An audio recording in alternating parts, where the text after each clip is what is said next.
Hello and welcome to 5-Minute Math. Today we are looking at the 7th grade concept of circumference and area of circles. This is standard 7.9b in the great state of Texas, and we are using item number 14 off the 2019 released STAAR test.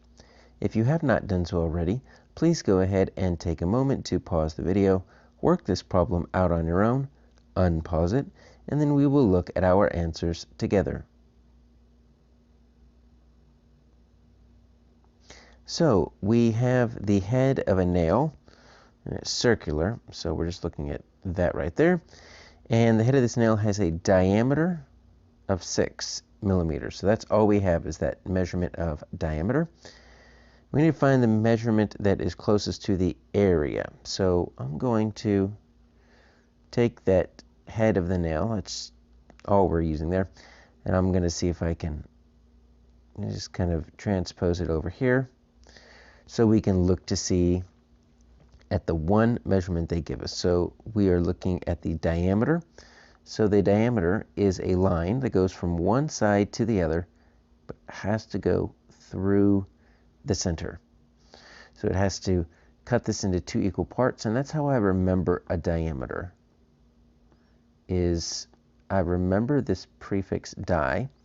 It's kind of like bi, it means two. Both of them, they mean 2. And so when you have a diameter, if you draw that perfectly in a circle, it cuts it into 2 equal halves or 2 equal parts. So here's my diameter, and we've got 6 millimeters. Now, I need to find the area. So I know that the area is the amount of imaginary squares, right? The amount of space that we would put inside. The problem with area of a circle is there's no length, there's no width, there's no height, there's no base. It's not even a polygon because it has no square corners, it has no sides.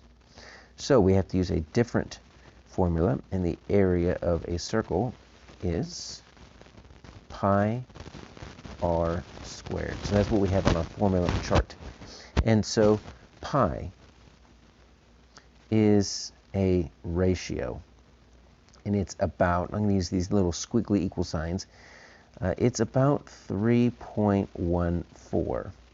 What it really is equal to is any circle's circumference over its diameter. So you take any circle, whether it be this one we have right here, a little tiny one like this, or a huge one like this. You take the circumference, which is the kind of like the perimeter. It's the distance around the circle.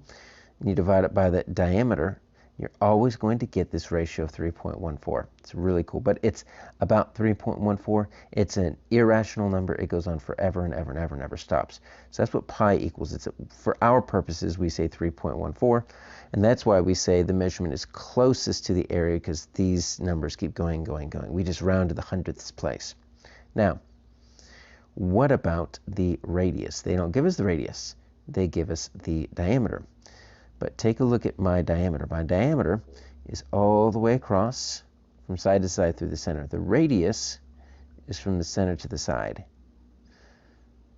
But if you extend the radius to the other side, guess what you'll get? Another diameter. So the diameter is really just double the radius.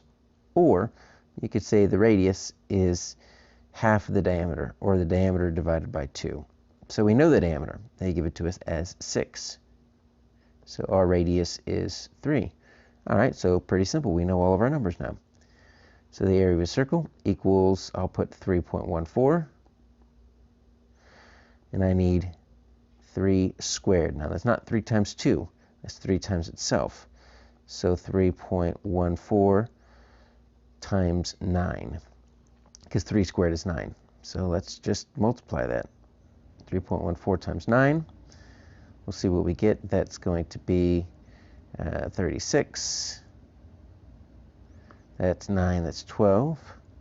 It's 27, 28. Remember, we've got 2 digits behind the decimal in our factor, so we need 2 digits behind the decimal in our product. And so it's 28 and 26 hundredths square millimeters, or millimeters squared. Our answer is H.